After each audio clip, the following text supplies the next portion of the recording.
Good morning, Cowboy Nation, and welcome to another episode of the Writer's Block podcast. We're coming to you Tuesday morning, the first Tuesday after the NFL draft has completely wrapped up, and the Cowboys have not only added some new players through the draft, through undrafted free agency, but through regular free agency as well, bringing in a couple of veteran names that are very, very familiar to Cowboys fans, very familiar to all of us, and I'm sure we all have thoughts and feelings about the decisions that they made. And we're going to get into all of that today. I'm your host, David Howman. I'm joined, as always, by Chris Halling and Brandon Clements. For those watching on YouTube, you can see behind Chris, he's got the jerseys of two different players whose fifth-year option was recently exercised. That's both Micah Parsons and Trevor Lawrence. Chris, how are you feeling about Micah Parsons, his future with the Cowboys, and just in general, the future of the Cowboys after this draft class that they just put together? Future of Micah Parsons, he should never wear another jersey in his entire career. I don't care if you make him the highest paid player in the NFL. I don't want him going anywhere else.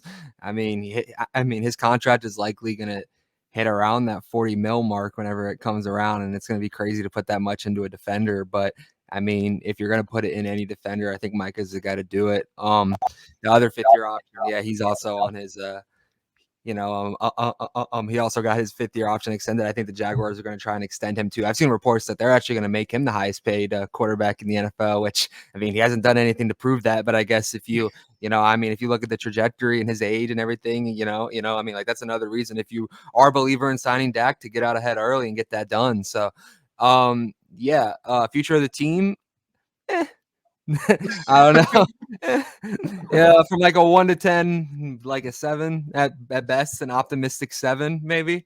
I don't know. I think I'm kind of the negative one in this group, which is so crazy because I feel like I've always kind of been like the really positive one at Blogging the Boys, but I don't know. Maybe a year ago you predicted 14-3 winning the Super Bowl, and they really could have done it too. Like they could have gone 14-3, and yeah, so.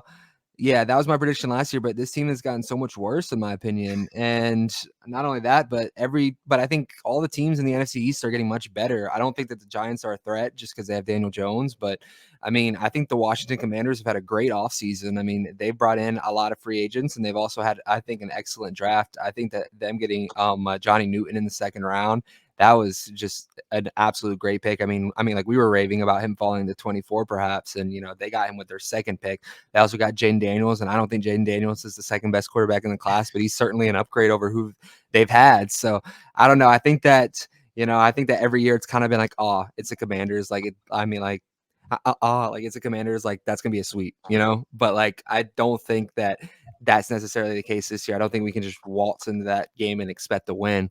And I think the Eagles have taken kind of a commanding lead on us in the power rankings in the NFC East. Personally, I think they had a spectacular draft. I mean, their biggest weakness last season was their secondary, and they went and got two of the better corners, in the draft class with their first two picks.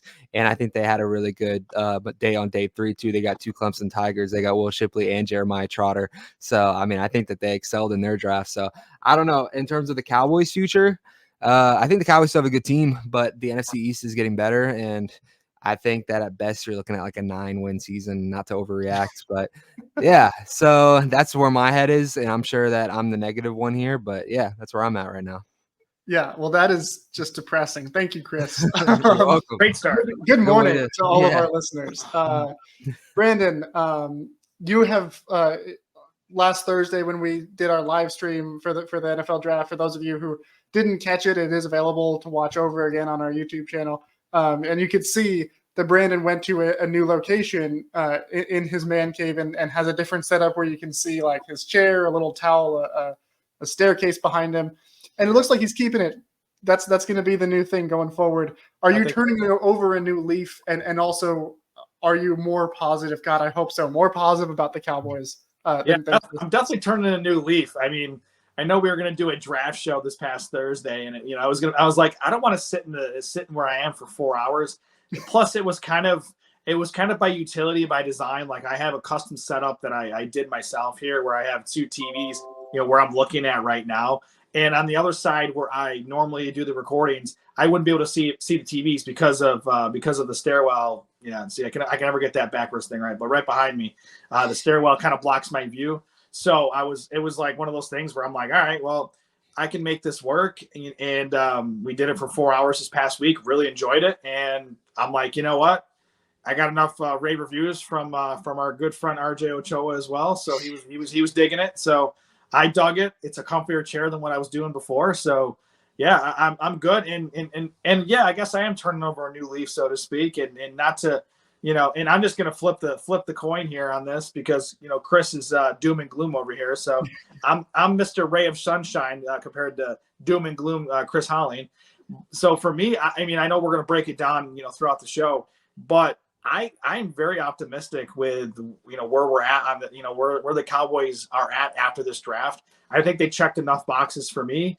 The one area that I do have some sort of concern about is the running back position, obviously, because we've all mocked it. We've talked about it for months now. We wanted a running back in the draft, and we did not get a running back in the draft. And, obviously, and Chris is not pleased by that. But I will say, other than the running back position, which will as a teaser, will affect my grade a little bit. Besides the running back position, I think the Cowboys did a solid job in the draft this year. I like the draft a lot more than some people. I think I'm more in the lines of like a Michael Galkin, so to speak, from Dallas Morning News. Like I'm more in line with him.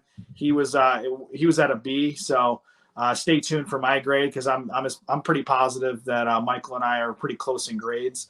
So I trust Michael Galkin's viewpoint as well. He's one of my favorite beat writers who covers the Cowboys. So, and I saw some people that are like Chris Holling, where I think they were doing D's and C's, and I didn't see any F's, but I saw a couple D's. So that was doom and gloom. About to say I didn't put any D's on it. I'm glad. I'm glad to hear. I'm glad you didn't totally put D's, but other than the running back situation, I'm pretty positive that whoever they put behind Dak is going to have plenty of room to run with this great offensive line that we have, and the picks that we've the picks that we had this past draft. So I'm ready to roll. I'm excited. Hey, listen, they may have as big a holes as they want, but we're talking about an old Ezekiel Elliott with no burst. I mean, is he going to get to the line by the time that hole is closes? Oh, Chris, don't you worry. I got a hot take for the Ezekiel Elliott part. I know we're going to get to that later on in the show, but I do have a steaming take on that one that maybe some of our Cowboys Nation, maybe they like it, maybe they're going to hate it. And also, too, I just want to say first and foremost, because this is a similar thing with Dak Prescott, is when I get upset about these kind of things, people are like, oh, you're a hater. Oh, there's not a single ounce in my body that dislikes Ezekiel Elliott. He's a fan favorite. Love Ezekiel Elliott. And the thing is I would have no issue with the signing if he wasn't supposed to be the number one running back on our depth chart right now. That's the issue I have with it. It has nothing to do with the fact that he's on the team. If we had drafted a running back, let's say if the Cowboys had gone Trey Benson and they also had Ezekiel Elliott, then by all means bring Ezekiel Elliott in, bring the vet in. If they had gone after a free agent and they also brought in Ezekiel Elliott, by all means come back. But it's the fact that the Cowboys trust this Ezekiel Elliott enough. He just had his worst career year this past season, and his longest rush was 17 yards. And they trust that Ezekiel Elliott to be the bell cow number one running back on this team heading forward. That's very bold. And honestly, I almost, like to me, it seems like Jerry Jones is almost sabotaging Dak Prescott to the point where they want him to not play well enough to justify not giving him that $60 million. I think that he's willing to tank 1 year. And I won't say tank as in they're going to be awful, but they're willing to make his life as hard as possible for 1 year just so that his market goes down, because they're doing nothing to help Dak Prescott at all. We are trusting this offensive line that's going to have two rookies starting to suddenly be better than the one that had Tyron Smith on it. I think it's a lot of risk. And they also didn't really bring in another receiver. I think that they should have targeted a receiver earlier than they did as well. Because, Flournoy is not going to be the wide receiver 3 on this team. And if he is, then, Dak Prescott is also going to be struggling as well. So I think that Jerry Jones is making it as hard as possible on Dak to strive this upcoming season. And I think that there may be a strategy involved with that. Well, we are going to get to that later on in the show and really dive into the Zeke deal. Chris, I know you had all that pent up, so I appreciate you just unloading. I just wanted to say that I don't hate Zeke. So now we've got the rest of the show to game plan for how we're going to respond to everything. So thank you for that. You're welcome. You're welcome. You're going to need it. But before we talk about Zeke and before we talk about the other veteran that they signed on Monday, Damian Wilson, who I feel like is kind of getting lost in all of the chaos of Ezekiel Elliott coming back. We're going to talk about the draft because we got to react live to that on Thursday night, just to the first round, but a lot has happened since then.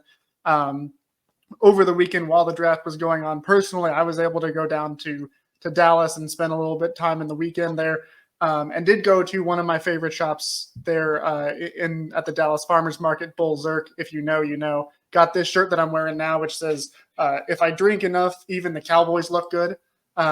Just felt like an appropriate thing to get on draft weekend, especially after this offseason that we've gone through.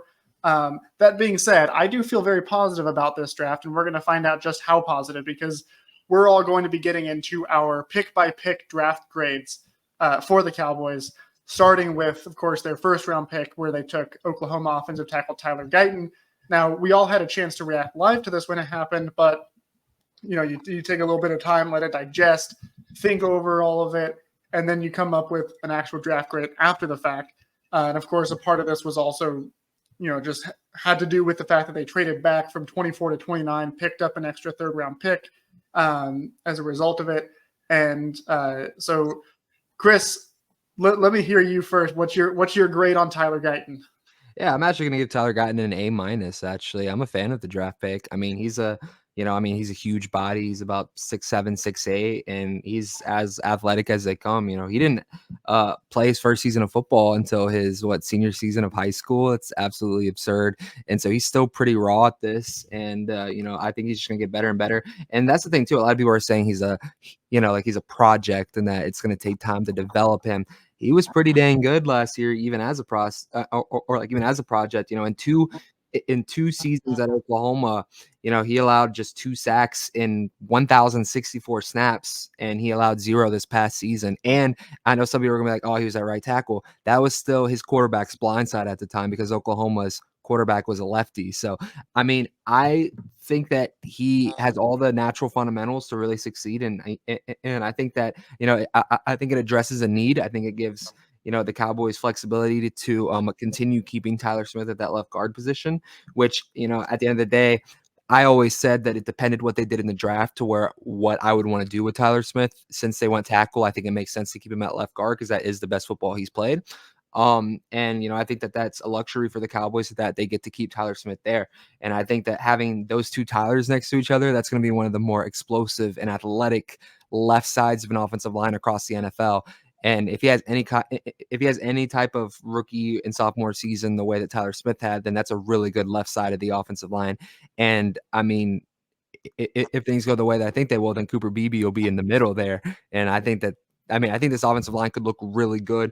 And so my only reason I wouldn't give it an A+ is because I don't know. I'm still a little on the fence on passing up on Jackson Powers Johnson. That was my guy, and I understand that he did fall.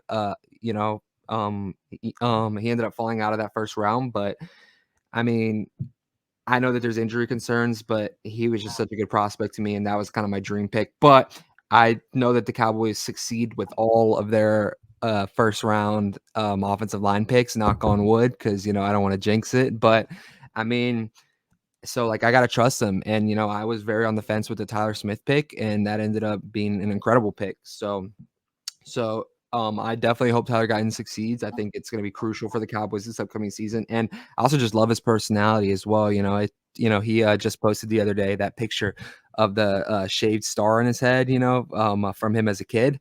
And I wanted to find mine. I did that as well when I was a kid. I didn't end up playing for the Dallas Cowboys, but I played for the Harrisburg Cowboys for my youth football team. And we had our little pep rally or whatever. And I had my barber shave a star in the back of my head, and I spray painted it blue on some Dennis Rodman stuff, and it was sick. Obviously, I didn't have the career trajectory that Tyler Guyton had. He had a little bit of size on me. Yeah. I mean, he has a little size on me and a little athleticism on me, but I respect anyone who's willing to put a star in their head. Well, we're gonna need to see that picture. I will. I've been looking for it. It's like way in the archives, but the moment I pull it out, I'm gonna post it on Twitter. Wait a second. Did you say way in the archives? Kids, I think come on so. now. Yeah, way in the archives. That was what? That was Oh my god, that was like an early 2000. It was. That's a long time for my life. That's half his life. I'm about to say I was in sixth grade. I was when like that in high happened. school at that point. I'm the old guy, everybody. I know. Yeah. Well, we're gonna work on getting that picture, and when we have it, we will tweet it out for everyone to see. So, Chris, please make that your top priority. But Brandon, are you on the same path as Chris with this grade for Tyler Guyton?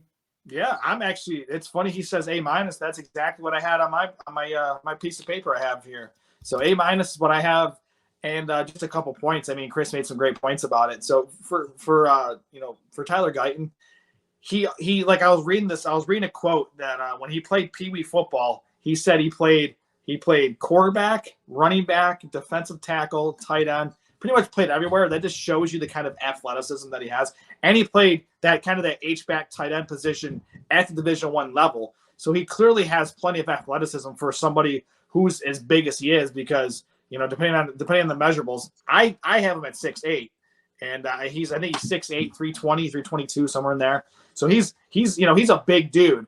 And to Chris's point, like he was blocking the blind side for the left-handed quarterback. I do think that counts for something, but I also would say, for me, I wouldn't give it an A because it's not his first position. Like I know he's got a great athleticism, like he's a beast, but and I've talked to offensive linemen and people that have played the position, and that drop step, it's like you're doing everything backwards essentially. So it's like you have to your body and your mind have to you have to flip essentially. So I think it'll be a pretty easy transition for him, but that's the only concern for me. I mean, if he was already a left tackle and he showed enough that he has at right tackle, so if he already was playing the natural position, I would probably give this an A or A+, but I have to deduct a couple points just because, technically speaking, he's played right tackle. So, and again, the athleticism's there. I mentioned all the positions that he played. So I'm not concerned that he's going to make have issues making the transition. It's going to be, I think it'll be pretty quick learning curve for him. I feel like our offensive line coaches are going to do a great job. He has Tyler Smith there to help him out as well. It's going to be just fine. I think that left side's going to be pretty nice. And I think it's a luxury to keep a arguably top 5 left guard in Tyler Smith at a position that he flourished last year. So that left side, I think, will be pretty good. You're going to see some bumps from Guyton, obviously, in the beginning of his career. But I think overall, I think those bumps he's going to take those bumps, but I think he's got all pro potential if he can get there. And I think he can. Yeah, I think I'm pretty much in agreement with what the two of you guys said. I do give the Guyton pick an A. For me, I really love the pick itself. I especially love the fact that they traded back. We had seen so many different mocks where Tyler Guyton was just the pick at 24, and it seemed like they really liked him. A lot of things kind of pointed to the fact that they, were comfortable taking him at 24. The fact that they traded back but stayed in the first round to still be able to get him. I love that, especially because they picked up that extra third round pick that was a big deal in getting another guy that I think we all are a big fan of them getting. So I love the move to trade back there. And I also love the pick itself, especially because it was it probably was the guy they would have taken if they had just stayed put at 24.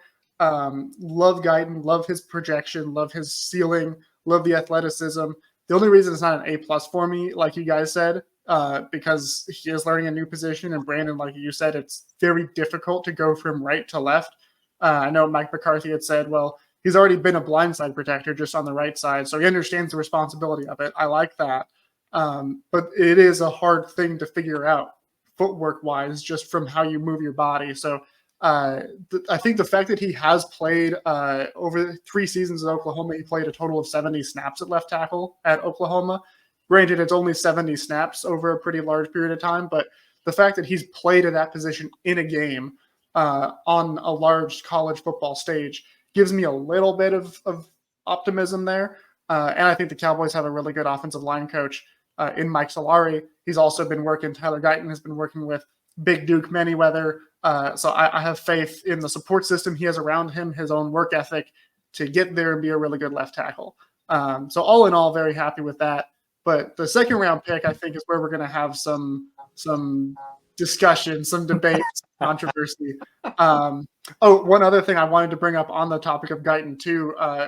When they traded down after that first round pick, Jerry Jones said afterwards in the press conference there were 4 guys that they were looking at taking. One was Guyton, one was Graham Barton, the Duke offensive tackle that's probably going to play center. Missouri edge Darius Robinson, and the guy I was pulling for, Arizona offensive tackle Jordan Morgan. And I think it's interesting because, Chris, you had brought up Jackson Powers-Johnson. I think it's interesting that they didn't mention him among those 4. And when Powers-Johnson did get drafted by the Raiders, they announced him as a guard. So it sounds like a lot of the things that were kind of whispers out there is that he's not going to be able to play center at the NFL level. Now, I think that if that's the case, that makes sense for the Cowboys too, because if you're taking a tackle, it's to keep Tyler Smith at left guard. Well, if you draft Jackson Powers-Johnson, it's because you want him to play center. And I don't know if it would have made sense for the Cowboys to draft someone to play left guard and put Tyler Smith out there at left tackle. But that being said, we're going to move on to the second round pick, Western Michigan edge Marshawn Kneeland. And I'm going to kick it in reverse order because I think Chris has got something to get off of his chest a little bit. But Brandon, what is your grade for Marshawn Kneeland? I have it broken down this way. So I have it as a B-. So here's how I broke it down. So I did it in 2 categories. So I did A- for the player because Marshawn Kneeland is a really good football player, and he's, to me, he could have gone early in the early second round, and in some cases he could have gone potentially late first because he has that type of ability. But I also had to go on the flip side as a C- for need. Because it is kind of a sneaky, sleeper need, but there were other positions that I felt like the Cowboys could have attacked here and gotten a really good player. I mean, Kneeland is a good player, but the Cowboys he's more of a luxury pick for me because of because Micah Parsons is there, DeMarcus Lawrence is there, and Sam Williams is also in the mix. So this was a luxury pick, but I really love the player. He's a super talented guy. I'm looking at his numbers and just, I was doing some work on him since he got drafted because I knew a little bit about him, but I didn't, obviously I did some scouting on him, prior to the draft. But obviously with the Cowboys making this pick, I took even a deeper dive, watched some videos, just, reading different reports. And to me, this is what you guys can call me crazy for this, but I love the pick because he's also a second round pick. Like a guy back in 2014, exactly 10 years ago in the second round, who also was 6'3", and he ran about a 4.7, 4.8. And that guy currently is on the team on the opposite side of Micah Parsons, and that is DeMarcus, the Tank, as I like to call him, Lawrence. So Tank Lawrence, that's my player comp for Marshawn. I think that he's got potential to make that jump from Western Michigan to the pros. He's actually, I would say this, he's a bigger and more athletic DeMarcus Lawrence. So I think the behind the ears, between the ears kind of thing, I think that's where DeMarcus obviously hasn't beat because DeMarcus has been in the league for so long.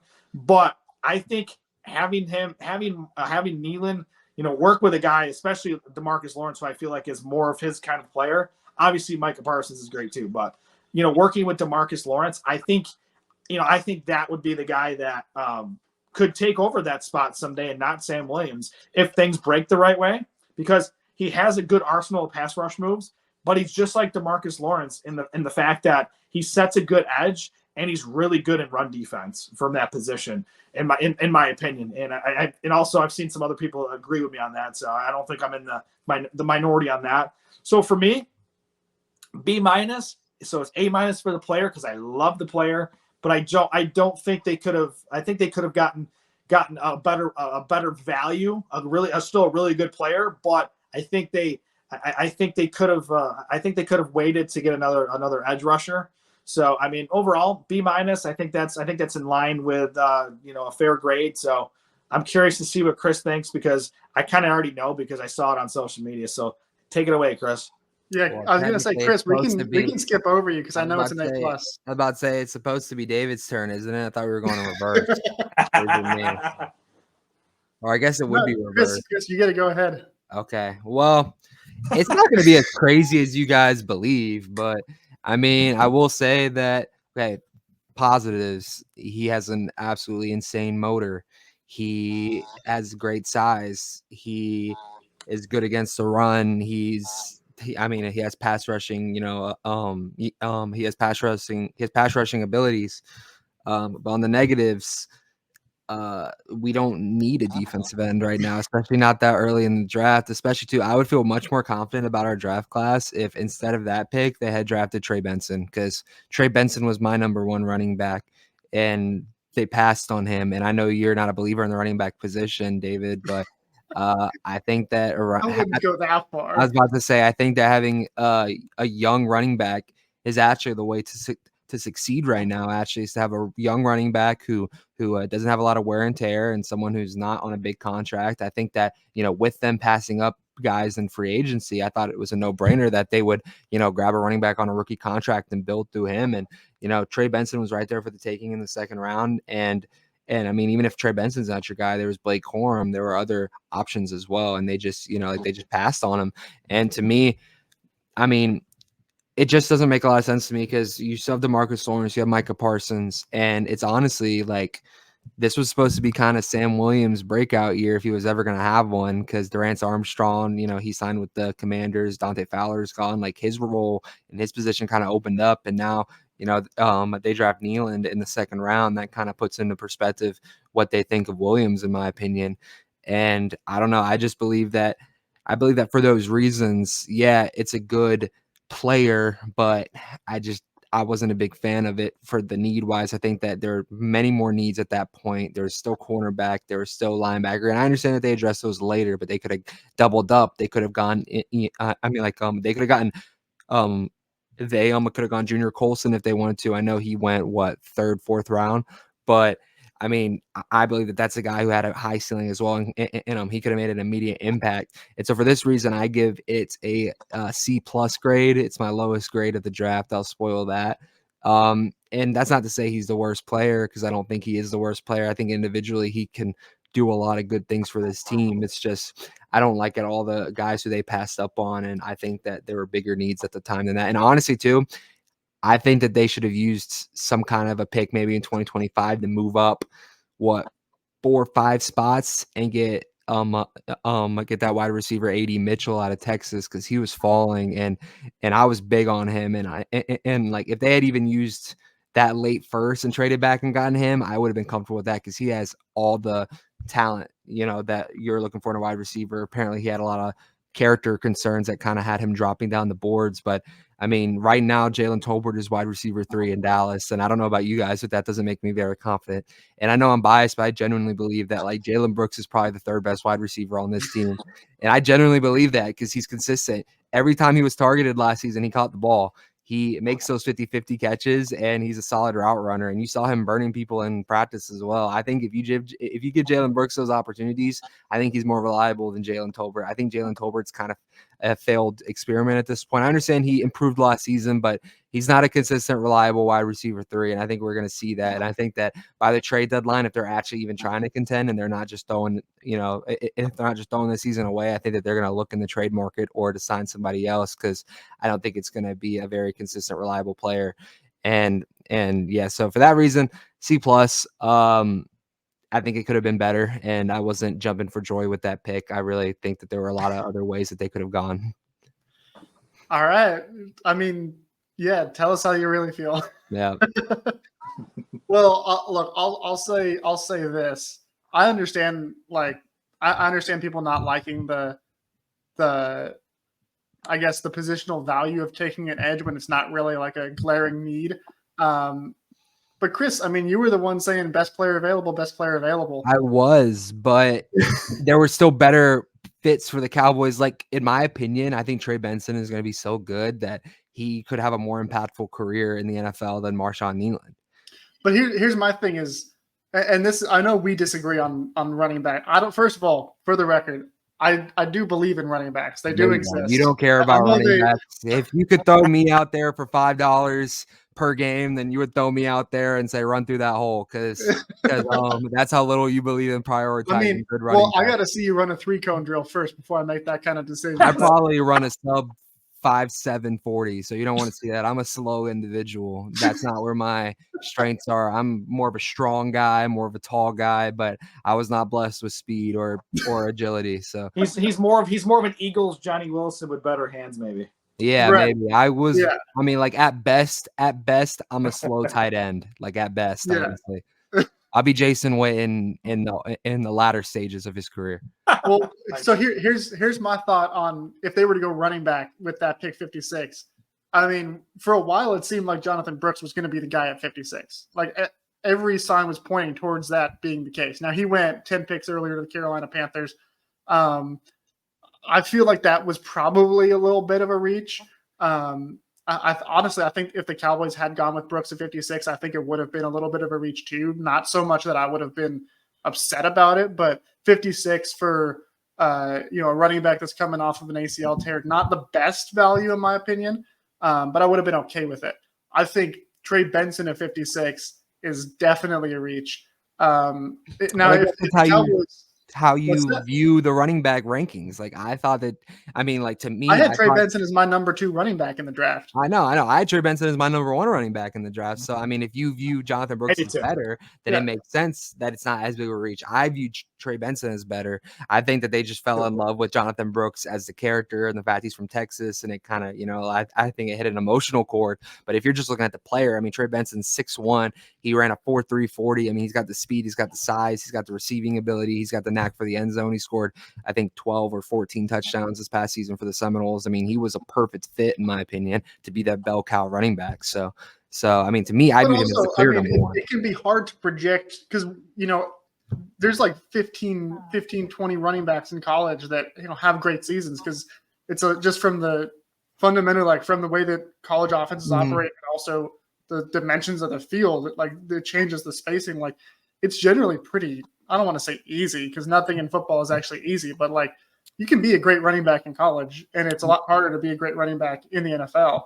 And not to say that Trey Benson won't be good. Like I said, he was number 2 running back on my board.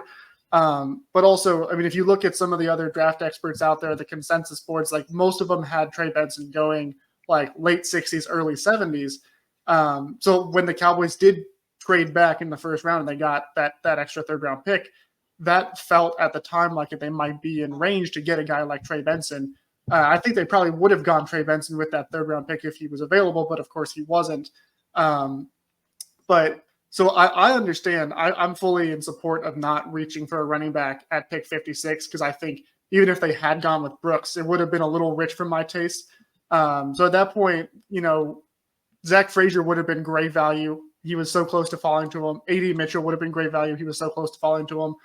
But at that point, when you get on the clock, there's not really a whole lot of options there at positions of need that were like screaming like this is just the great guy to take. Marshawn Nealon, the player, I think we all kind of agree he's going to be a good player. Like he's got some dog in him. He, the similarities in how he plays to DeMarcus Lawrence, undeniable. And the fact that Lawrence is going to the final year of his contract, he just turned 32 2 days ago. So happy belated birthday to you, DeMarcus Lawrence. But fundamentally speaking, I mean, like the Cowboys, I'm not saying they're necessarily going to show him the door after this year, but from a planning perspective, you got to kind of plan on how much longer is he still going to be playing at the peak that he's been playing at? When are we going to say, all right, it's time to move on? Getting a guy like Marshawn Nealon at this point, I think is good value. For the record, Dane Brugler of The Athletic, he had Nealon as the 32nd best player on his board. Dane Brugler is one of the best out there in terms of, draft analysis and everything. So getting the 32nd best player or even around that at 56, I feel like is great value. For me, I give it an A minus. I love the value. I love the fact that I think this was a sneaky need too, just because Lawrence isn't going to be there long term, even if they bring him back on a 1-year deal or a 2-year deal after this. like eventually you're not going to have him. And you don't really know what you're getting in Sam Williams at this point. We just haven't seen enough of him. I'm bullish on him, but we don't really know yet. So I like the pick. I like the value.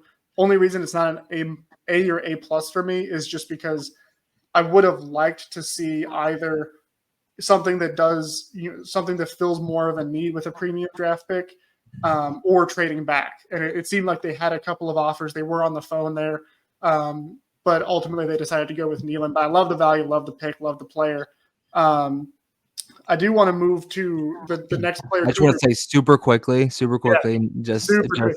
Just before we gloss over this, I also am kind of a little concerned too. I mean, his numbers don't really jump off the screen when you look at his college career. And I mean, he played in a MAC conference, which isn't really the most impressive football conference. And I mean, he only had 4.5 sacks this past season.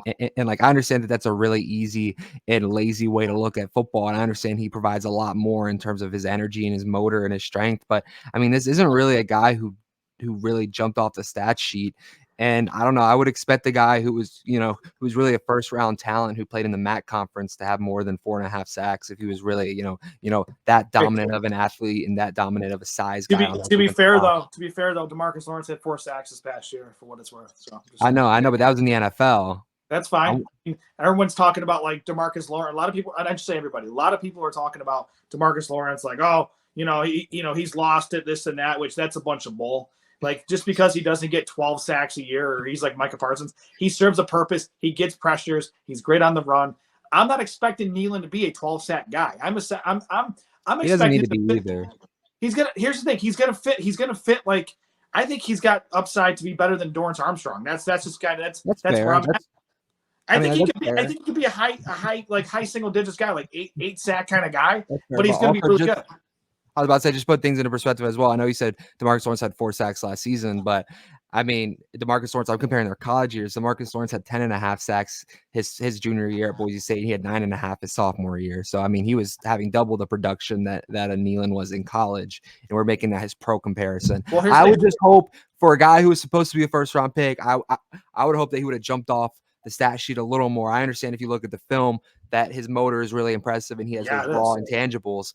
But, I mean, I think he should have a bigger impact. I mean, anything. Like, to me, like, yeah, do I want to get 12 sacks a year? Of course I do. I mean, that's what we have Parsons for. Parsons is going to be our double-digit sack guy. You also need somebody that's on the edge that is going to get some sacks. And here's the thing. He's probably going to get more sacks because quarterbacks are going to go the opposite way of Parsons, and he's going to probably fall into a few sacks more than he would in college because he was probably the best player on that defensive line. So that to me says the opposing offensive coordinator was saying, okay, we got to make sure this guy looks like an NFL player. We can't let him get to our quarterback, which I think that's why his numbers were the way they were. I think it was more he was schemed that way, but he gets into the run game. He's a very good run defender, and I do think he's got potential to be even better than a Dorrance Armstrong. And I miss Dorrance Armstrong. He was a great rotational defensive end for us.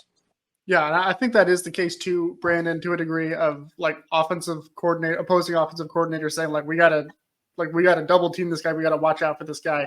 And speaking of offensive linemen, Cooper Beebe was their next pick, guard out of Kansas State. We all kind of anticipate he's gonna pencil into that starting center spot. Am I wrong to assume that we all have does anybody have lower than an A grade for this pick? No. Do you both have A plus picks for this? I do, yeah. I don't have A plus because there's no such thing. I don't like to give out A pluses. That's just me. I just won't do it. So you were that teacher back in high school that everybody hated. Yeah, pretty much. I mean, I'm trying to boost my GPA, and you just won't let me have it. Nah, you're gonna get a 3.9 and live with it. No, but I put him as an A. I did. I put him as an A. I think he's a really good prospect. I think for me personally, like the reason why I don't give him an A plus is he's not a true center at this stage of the game. Like he has that positional flexibility, but that's not what his name of his game was in college. He was more of a guard in college. I do think because of his T-Rex arms, as they like to call it in the scouting world, those short arms. I think he was in like the 6th or 9th percentile, like very small. Like he had like the shorter arms, which to me, I feel like I feel like that's perfect for a center because you're not going to. I never expected him to be a tackle. I think as long as he stays in the interior, Cooper Beebe will be a starting center for the Dallas Cowboys in 2024. He's going to be a very good player, and I'm just going to make this bold prediction right now. He's an upgrade over Tyler Biadasz. Much love to Tyler Biadasz, but I think Cooper Beebe right away will prove that he's a dog, and he's got a mean streak to him. That's like speaking of the whole teaching thing.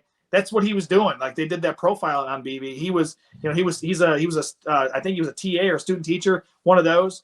So and like he was like so nice and everything, and then you get him on the football field, he's just a monster. So I love this. I love the pick. One of my favorite picks of the draft.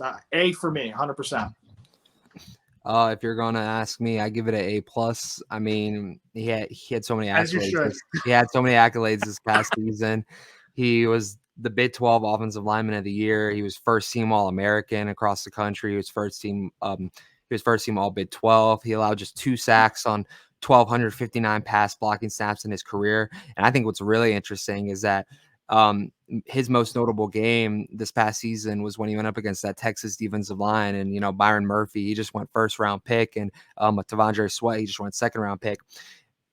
When he was lined up against them, he allowed a combined 0 pressures against both of those guys.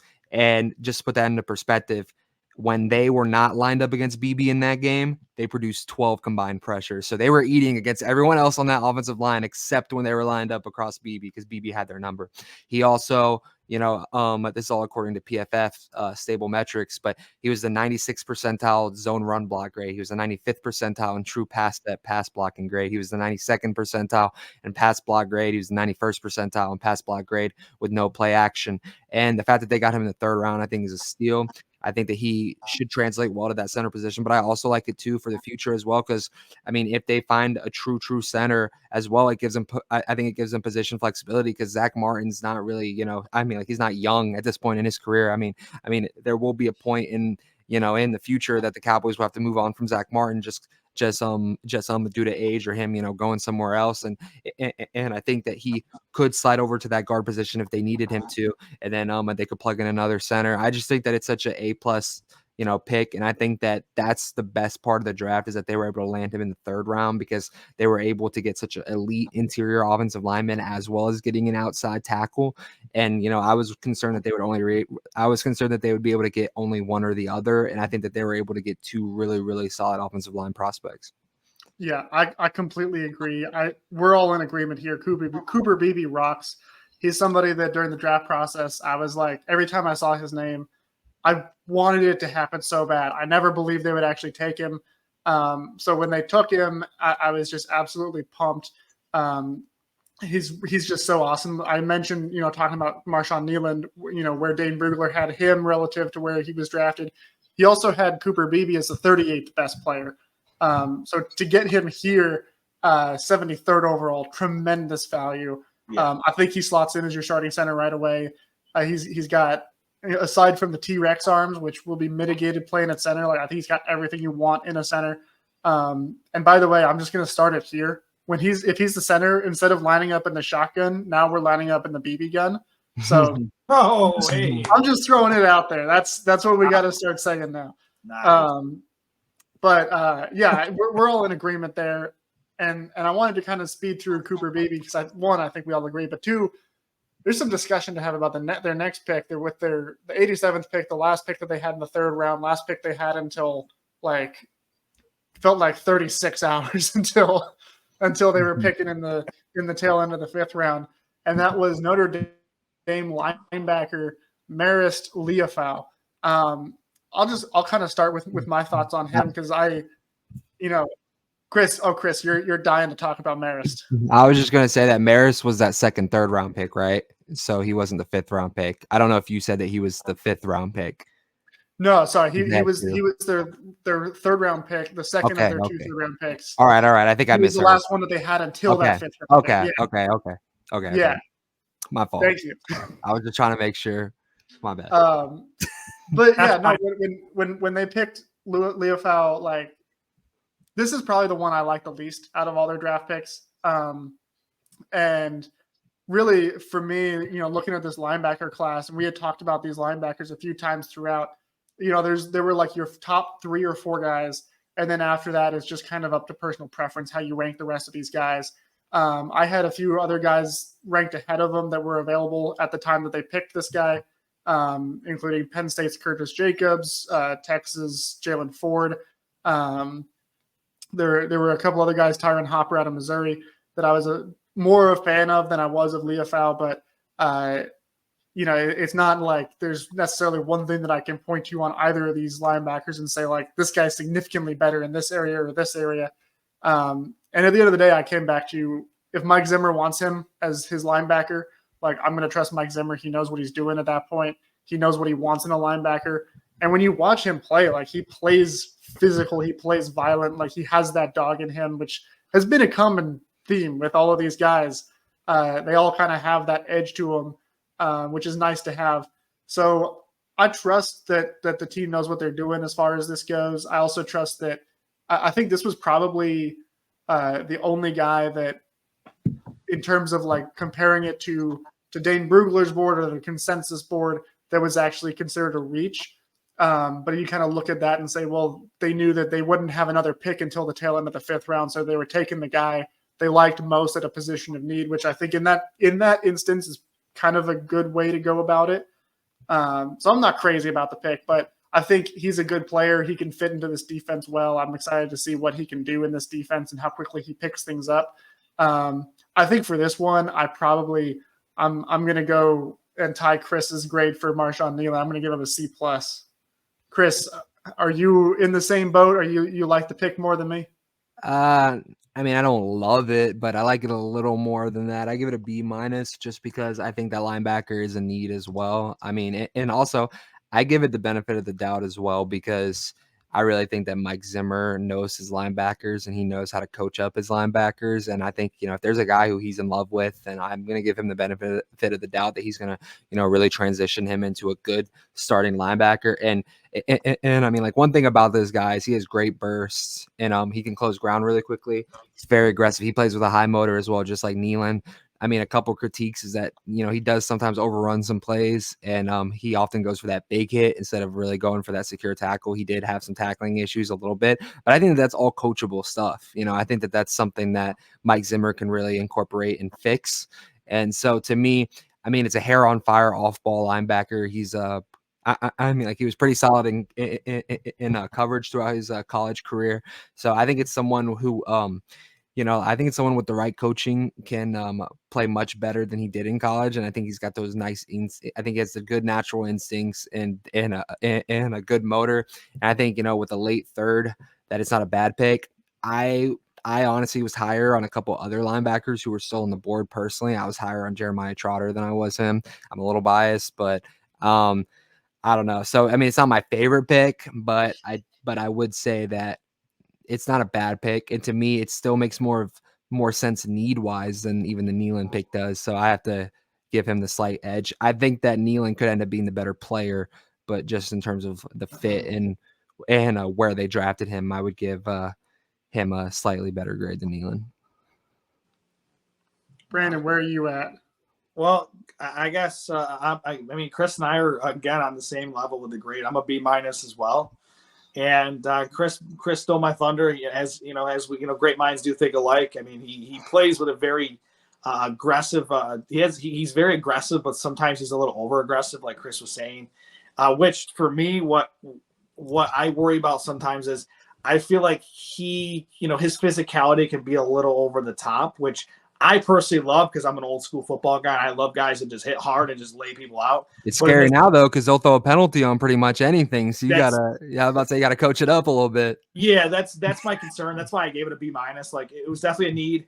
I honestly don't think he was going to be there at pick 174, in my opinion. I think it was something they're like, all right, well, we got like almost 100 picks between this pick and then our 5th rounder. So I think they knew he probably wasn't going to be there regardless of what some of the different mock drafts and projections that people had out there. So they picked their guy. I trust Zim. The thing I will say about Leofau is I love the fact that he literally flies over the field.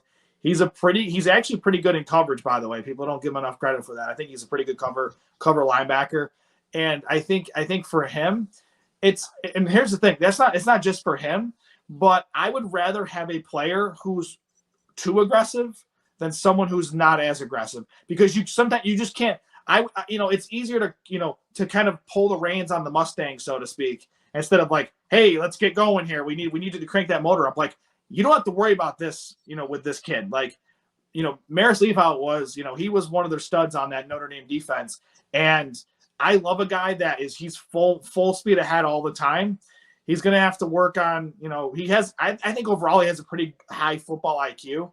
I just think sometimes his aggressiveness gets a little bit, I think he gets ahead of his skis a little bit with his aggressiveness. So that's why I think he fell. That's why I think he was more in that day 3, late day 2, early day 3, area for me.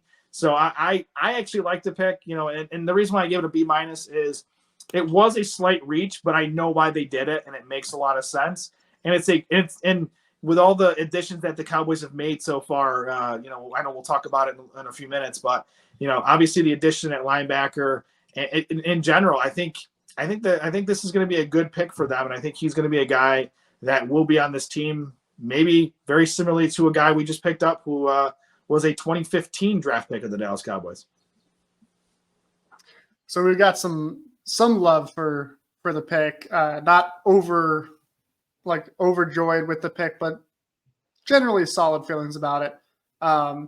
I think the fact that it was so long until their next pick definitely played a factor in the decision.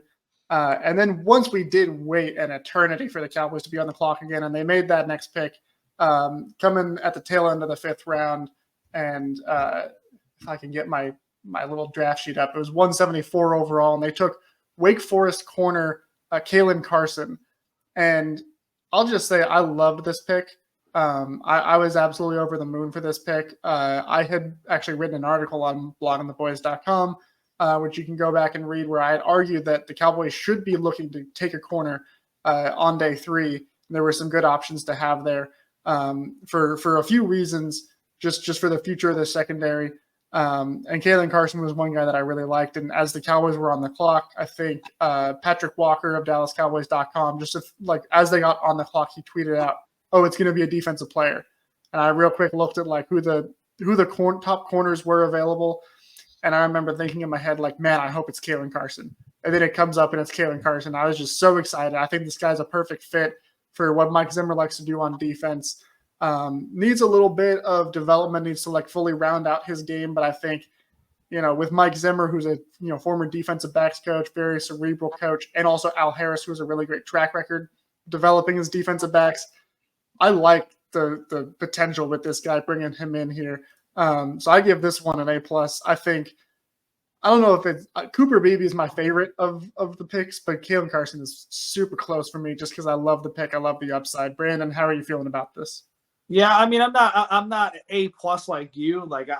I enjoyed the pick. I really did. I have to give it a B+. I was a little bit more tempered on it. I do think it was really good value.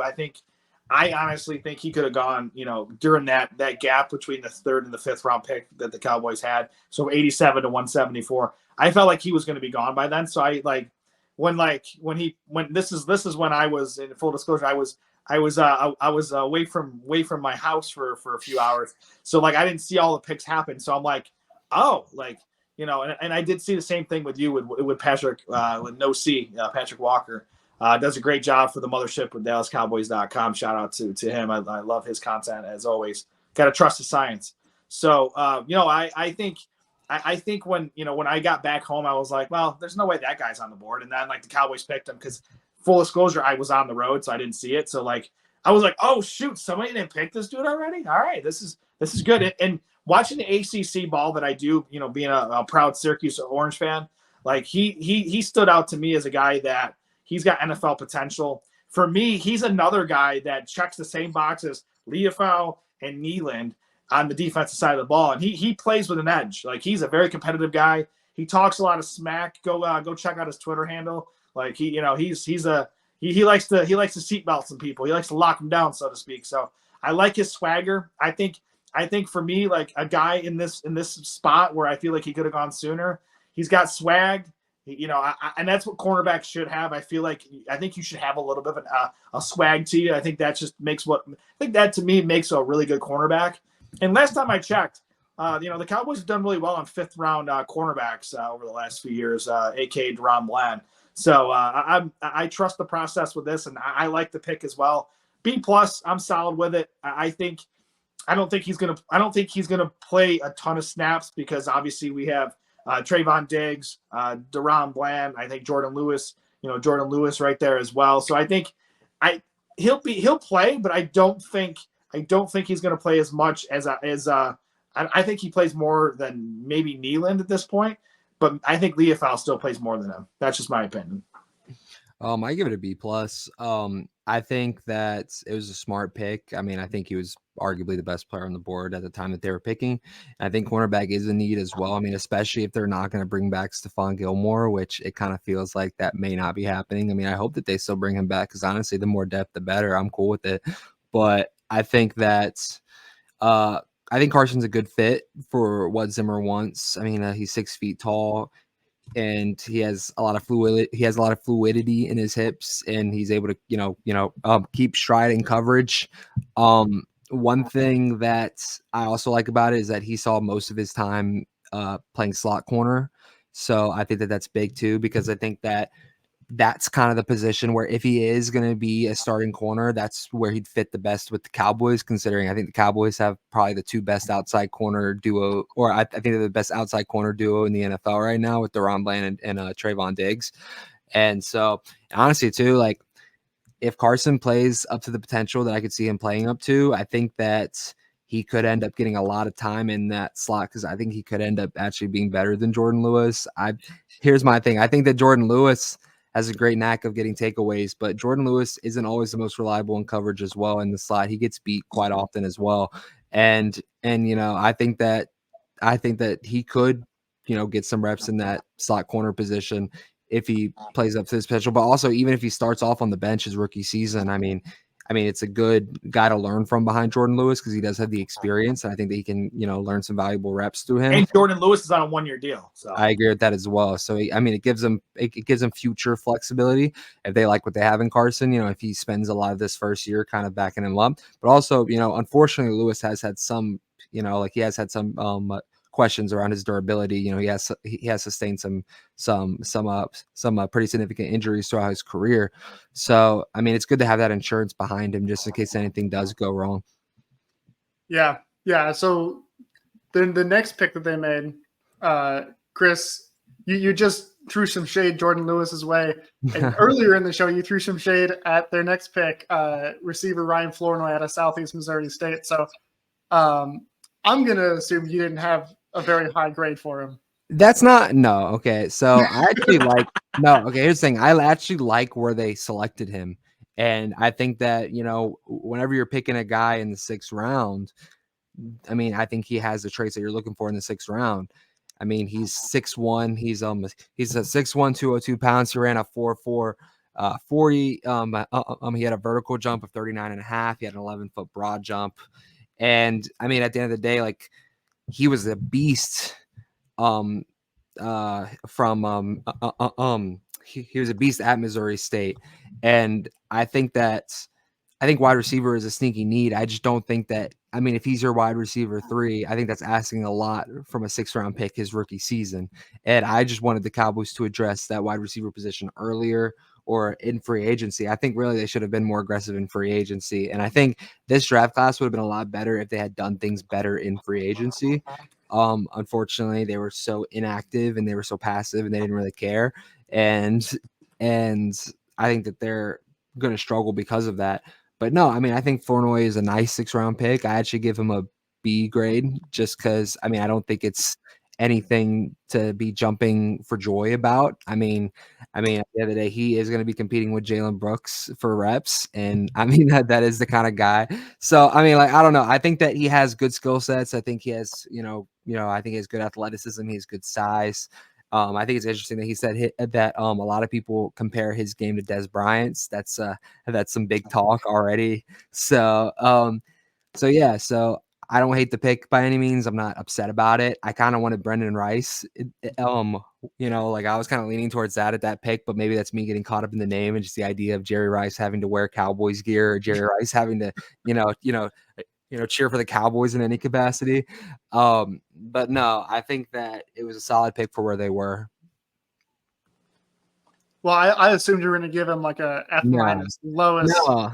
You threw so much shade at him. No, it's not at him. I'm just throwing shade at the way this front office is operating, assuming that, like he could be the wide receiver 3, that Ezekiel Elliott could be the running back 1, and that they can still be all in and compete. So, Brandon, Chris tried to, shovel his way out of the hole. Yep, a little bit. You have a chance to go out and get ahead of it and be nice from the very beginning with Ryan Flournoy. Yeah, Ryan Flournoy. I mean, the thing is, like the first time, like when I heard his last name, I thought of the infamous Texas Western basketball team from Glory Road. I think it was Harry Flournoy, I believe it was. So like that was like the first thing I was like, is he related? And I don't think he is. I did a quick little research on that. I don't think he is. But I saw the name. What's that? Great movie. It's a good pull. Great movie. Yeah, great. One of my favorite movies. I very much enjoyed that movie. But for the player himself, I think Ryan Flournoy is already going to be the receiver 3 on this team, whether Chris likes it or not. I'm just calling it out right now. He needs to be at this point. He's going to be 25 years old in October, so he's already an older prospect. I think he will produce, and I know this is not saying a lot, but he's going to outproduce Michael Gallup for what Michael Gallup did in last year, which I know Michael Gallup just signed a deal with the Raiders. I think he's going to provide more than Michael Gallup did this past season. That's just my take. The kid. I mean, you talked about his athleticism. I mean, the great work of Kent Lee Platt from on social media. His relative athletic score is 9.89. Like that's out of 10. And the reason why he didn't get a perfect score is because he's slightly under height, which 6'1" is still, I think, pretty good. And then 202, I still think that for weight wise, I think that's still pretty good. But for me, the one knock on him is Southeast Missouri State competition, be it a lower level school. But I'm going to give you a fun fact that I don't know if you guys saw. I put it on my social media at Icebreaker 21. The Cowboys last time they used a pick at pick 216 at the receiver position at a smaller school. It was back in 2004, 20 years ago, with somebody named Patrick Creighton, who last time I checked had about 8 years in the league. So for me, obviously they're two different players because Patrick Creighton did not run a really good 40, and he wasn't as good of an athlete as Flournoy is. No disrespect to Patrick Creighton, he still had a really good career, but they're different players. But the point is, the Cowboys can find some really good players at the end of the draft. I think this is a good pick. He was right where he needed to be. I think his athletic profile fits. He's very explosive off the line, and I think he's going to be a really good X receiver. I think he's going to be the one that's just going to be flying downfield. The one knock on his game that I got to watch on tape, because I had to go back and watch some tape on him, is he's not exactly the best against press. So I think he's got to work on that. But if he can work on that with his hands and I think he's already strong enough to play at the NFL level. He's already mature. He's almost 25. So if he can work on getting better with press coverage and maybe work out with Micah Parsons in the boxing ring to get those hand fighting skills a little bit better. I think straight line, he's very fast at a 4.4 guy. So I like the pick.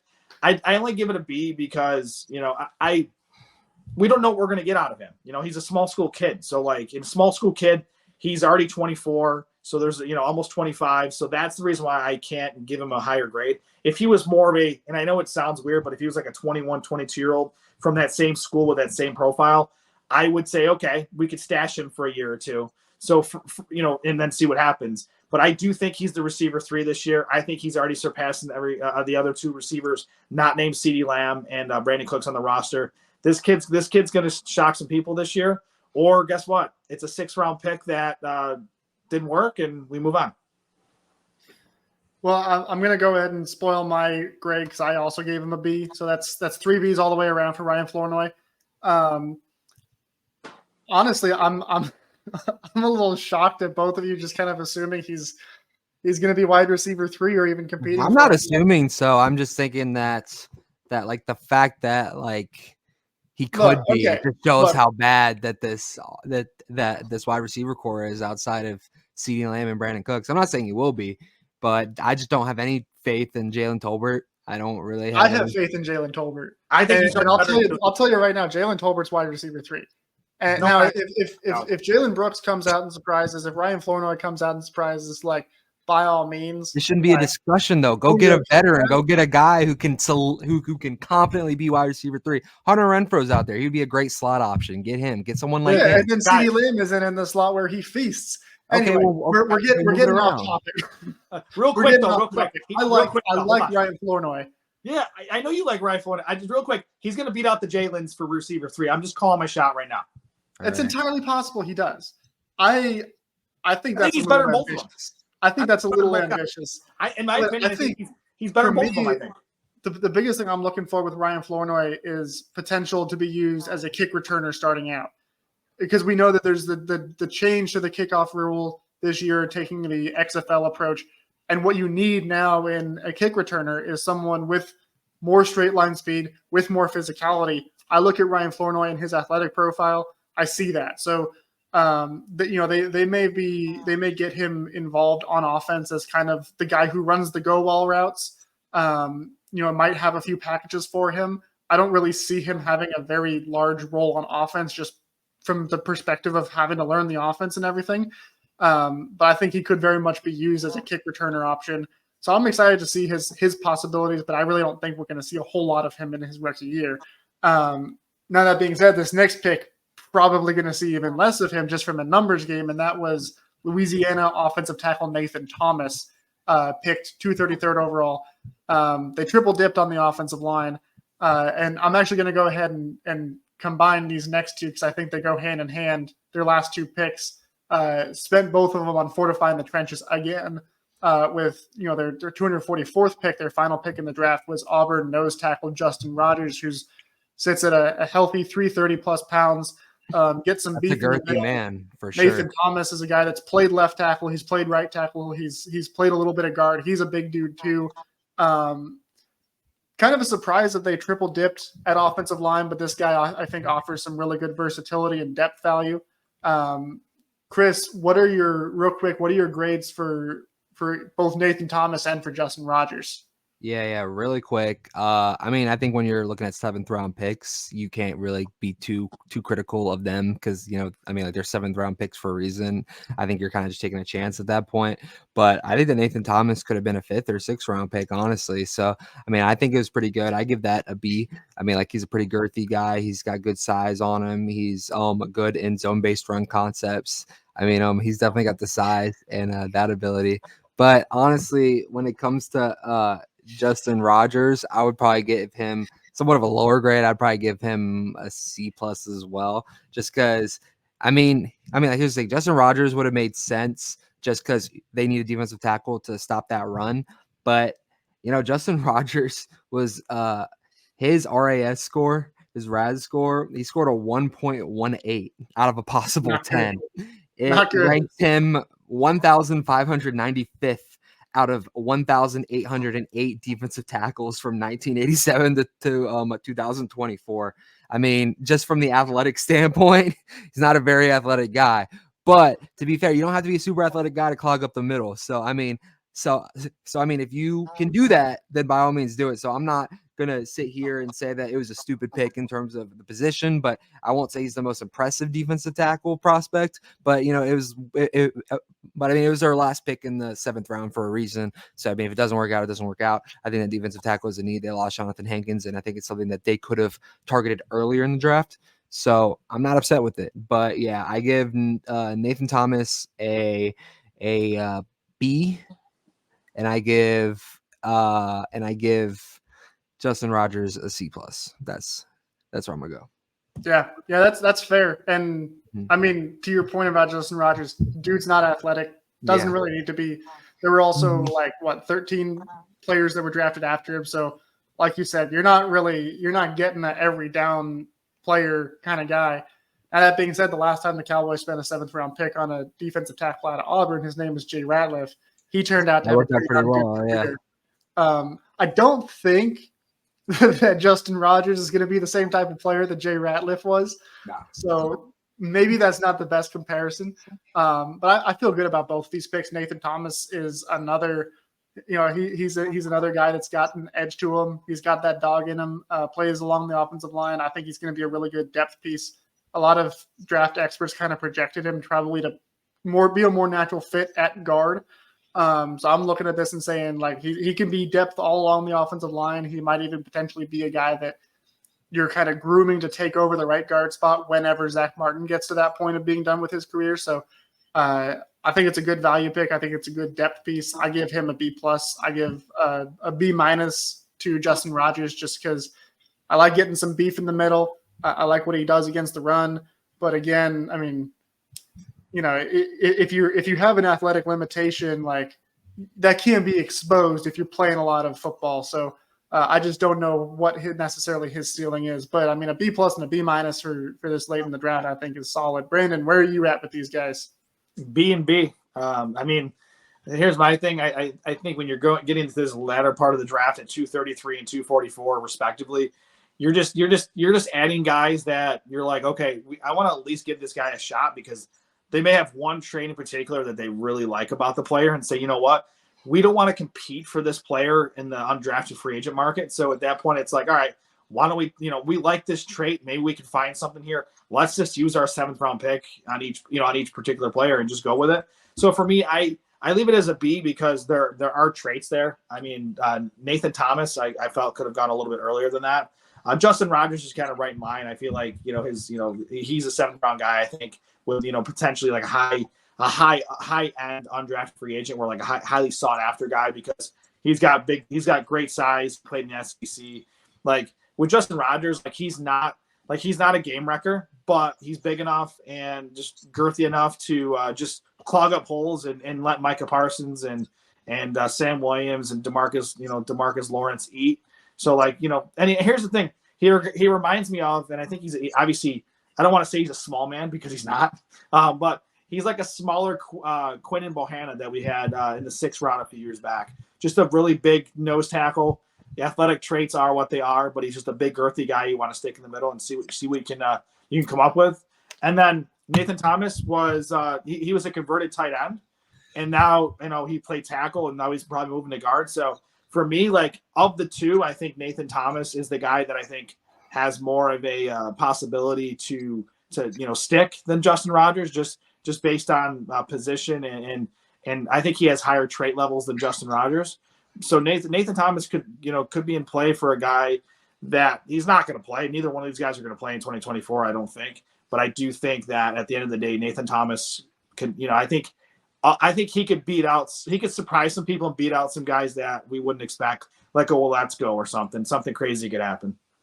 Yeah, I think it's interesting. This is my real piece of insight is that each of these last 2 picks, whole bunch of first names: Nathan, Thomas, Justin, and Roger.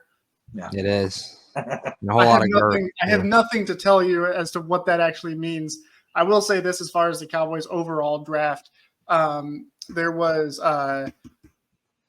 Kevin Cole who works. I think he's still with Pro Football Focus. I think he might have formerly been with PFF. Now writes at Substack at Unexpected Points. He put together an analytically driven analysis of every team's draft class, looking at the value of the trades, the value they added from any draft trades, the position that they drafted in, the discipline, which was kind of picking versus the consensus board, combined all of that into total points and total value of draft class. The Cowboys ended up coming in 2nd overall of all 32 teams with their draft class. So all in all, the numbers seem to back up that they got a lot of value out of this draft class. How that actually translates to results on the field remains to be seen, but they did triple down on the offensive line, which brings us to the last thing we're going to talk about, the thing that Chris is already talking about because he's passionate about it, as we know. But the Cowboys on Monday did bring back Ezekiel Elliott for a 1-year deal worth up to $3 million, $2 million guaranteed. So financially speaking, very, very small. It's chump change compared to what he was making. Still an overpay. Chris Kyle's thinks not it's ready. overpay.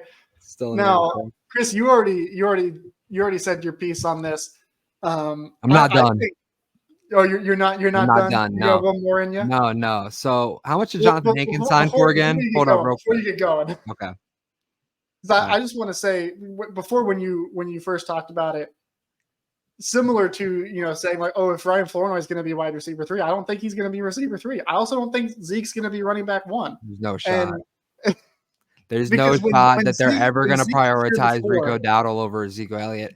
When Zeke was here before, he was being force-fed because I think he was being force-fed in large part because his contract demanded it. Because you're paying him, he was a $90 million man, and even before that, when he was on his rookie-year deal, like he's the 4th overall draft pick. Like you got to get your value out of him, which is still a bad way to run your team.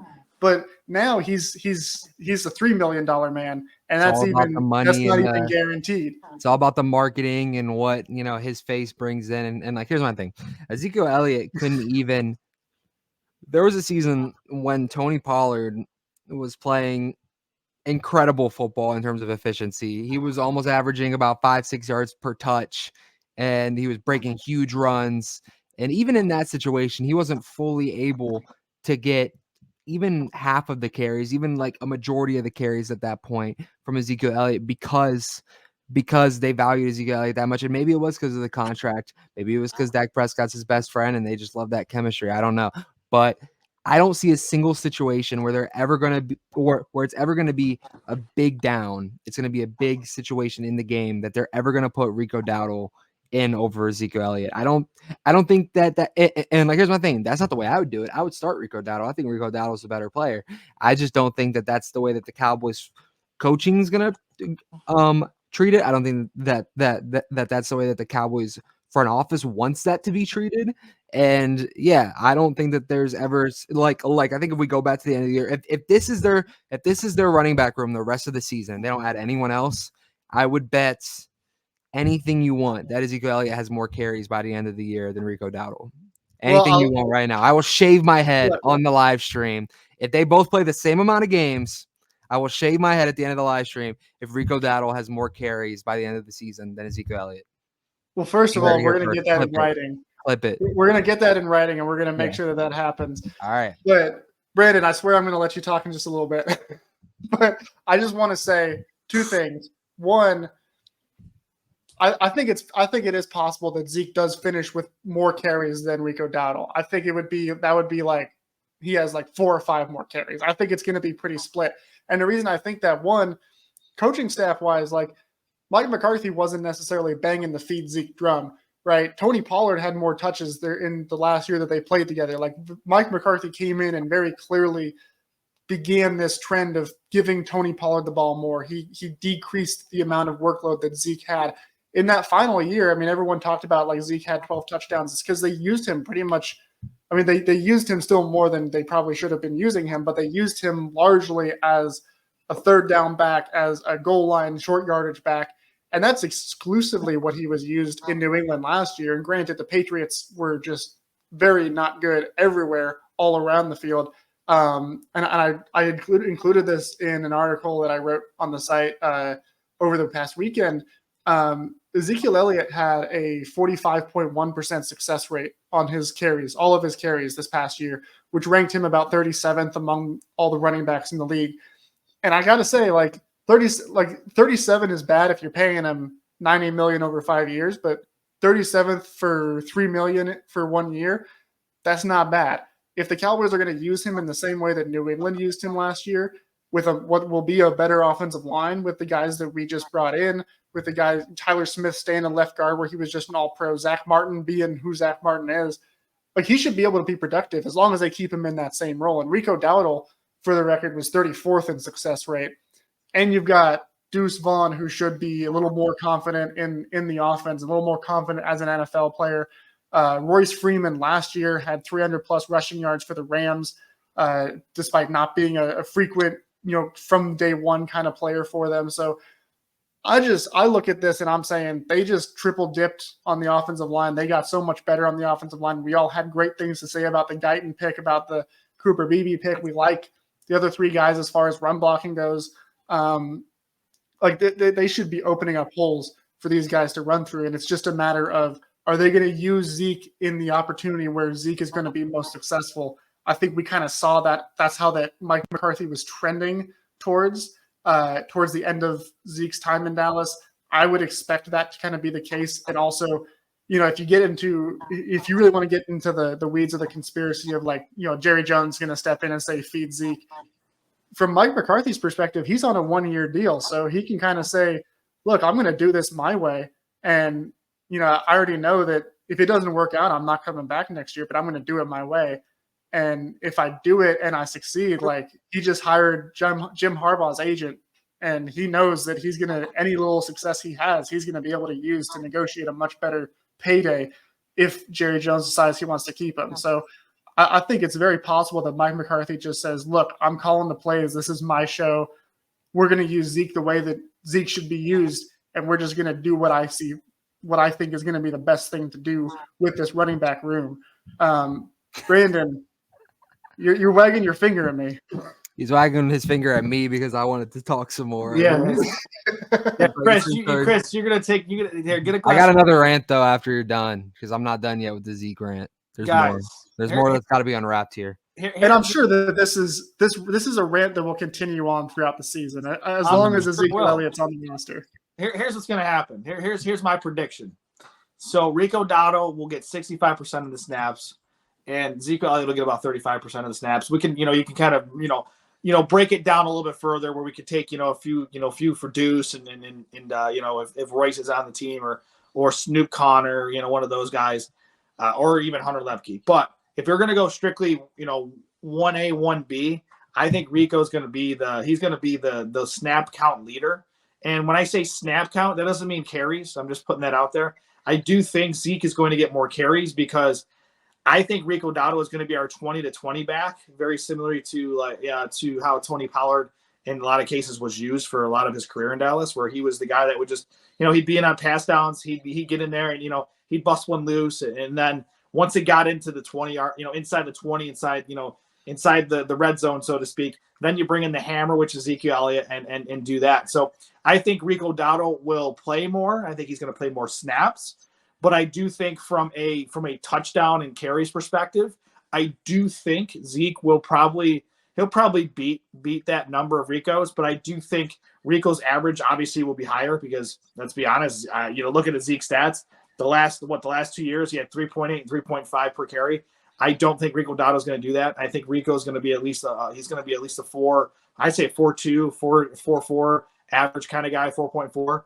So for me, it's Rico is going to be the 1A and Zeke's going to be the 1B. And Howman, to your point, and also Chris, it's I think Zeke at this stage of his career, he's going to be the red zone goal line back. That is what he's going to be. And yes, his numbers were not great with the New England Patriots last year, but who played great with New England last year anyways? They were awful. That's why they picked number 3 in the draft this past year. So I don't think he's going to have a monster, 2016, going back to, the time machine, Zeke Elliott machine, era. I don't think that's going to be the type of player he is. But I think the Cowboys are going to use him the way he needs to be used. And he's going to be used as their hammer. Rico Dotto is also a hammer, but he's got plenty of juice. I think Rico is going to be the back this year. I mean, why would you not draft anybody at this point? And they stuck to their guns, so to speak, where Rico has been on this team. As soon as they signed that 1-year deal, it was like, all right, well, the fans were chatting about running backs, but guess what? The Cowboys were like, we like our guys. And you know what? Hate it or love it, they're going to ride with. I think Rico's going to get a real shot this year. I really do. And I think Zeke Elliott's going to be one of those dudes where he's going to be a situational back only. And, if Rico gets hurt, for example, because Rico does have the injury history, then you'll see an uptick with Zeke. But I do think that Rico is going to get the majority of the running back snaps in 2024. And I'm hopeful that Rico has a breakout season. And by the end of this year coming up, everybody can just shut up and say, okay, the Cowboys knew something that we didn't. All right. Yeah. So, real quick, Chris, because I'm going to let you have the last word on this. Okay. Thank you. But first, I have a question. As Brandon talks about snap count versus carries, will you amend your shave your hair bet to do snap count instead of carries. I'm gonna keep it as. I'm gonna be honest. I don't know if I could ever shave my head, so I don't. I'm already backing out of that. Wow, Oh, man. I'm Hey, how's pulling your out. calves? They backpedaling? Yeah, no, they're backpedaling. Not because I don't believe in it, but because I would look bad bald. I can't grow any facial hair. I would just look like Caillou, and we can't have that. I would look like a big 6'6" Caillou, and we can't do that. I already got the baby face. I can't grow facial hair. That would just be a bad look. Poor So, guy. yeah, poor guy. Poor guy. He's 6'6". Yeah, poor guy. Okay. But no, what I will say, just for the final word here, I did say that Ezekiel Elliott was overpaid, and I know that you laughed and you're like, "Oh, overpaid, $3 million." Compared to the market that some of these other free agent running backs got, he's overpaid. According to Spotrac, Ezekiel Elliott will be making $3 million, right? 1 year, $3 million deal. Just to put it into perspective, AJ Dillon, $2.7 million. AJ Dillon's better than Ezekiel Elliott. I'm sorry. Naheem Hines, $1.9 million. Naheem Hines is better than Ezekiel Elliott right now. J.K. Dobbins, $1.6 million. J.K. Dobbins is better than Ezekiel Elliott right now. Deontay Foreman, $1.2 million. He's better than Ezekiel Elliott right now. I mean, Rico Dowdle, $1.2 million. He's better than Ezekiel Elliott right now. You have Antonio Gibson, $3.7 million. Antonio Gibson's better than Ezekiel Elliott right now. Austin Eckler, $4 million. I would pay $1 million more for Austin Eckler in a heartbeat than I would pay for Ezekiel Elliott. Who else? You have Gus Edwards, $3.2 million. Gus Edwards is much better than Ezekiel Elliott. He does the same thing that Ezekiel Elliott does. He's a power back. He's a good pass blocker, but he does it much better. If you go down the list here, they overpaid Ezekiel Elliott because he's not a $3 million running back. He's a vet minimum running back at best because he's a situational running back. He's a goal line running back. Zach Moss, $4 million. $1 extra million. Zach Moss gives you so much more production than Ezekiel Elliott does. In a heartbeat. Pass on Zach Moss. In a heartbeat. Zach Moss runs circles around Ezekiel Elliott in the year crazy. I wouldn't touch Zach Moss with a 10-foot pole on this roster. Not even close. It's not even close. Not a chance. That's why he's bounced around the league as much as he has.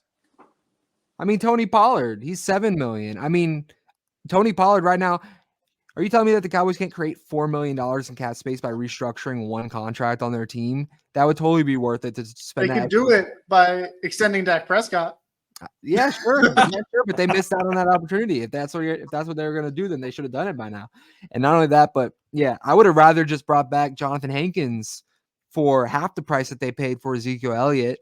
And he signed a $1.5 million deal. He signed a vet minimum with the Seahawks. I would have much rather taken Jonathan Hankins than Ezekiel Elliott. It's just, like you're saying, it's not an overpay in the sense that it's going to kill the Cowboys cap wise. $3 million isn't a lot of money, but it's an overpay because all those free agent running backs that I just listed would have a bigger impact for the Cowboys this upcoming season, and they're all making around the same money, if not less than him. And I think that they're just paying Ezekiel Elliott based off the name and what he's done for the franchise, but it's an overpay. I was expecting a vet minimum. $3 million is too much for what Ezekiel Elliott provides to this football team.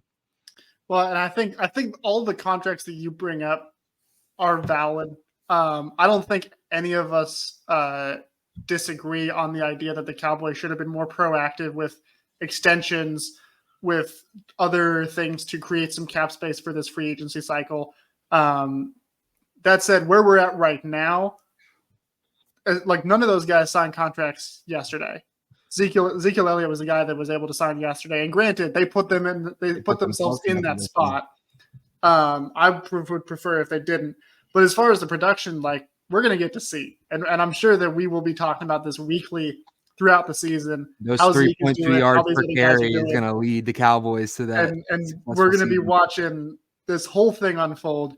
But until we get to the season, there's plenty of other stuff to break down throughout the offseason. Just because the draft is over doesn't mean that the content train doesn't stop rolling, especially in Dallas in the Big 214. So be sure to come back next Tuesday for another episode of the Writer's Block. We will be breaking everything down as we do every week. But for Chris Halling, for Brandon Clements, I'm David Howman signing off. And remember, always go Cowboys.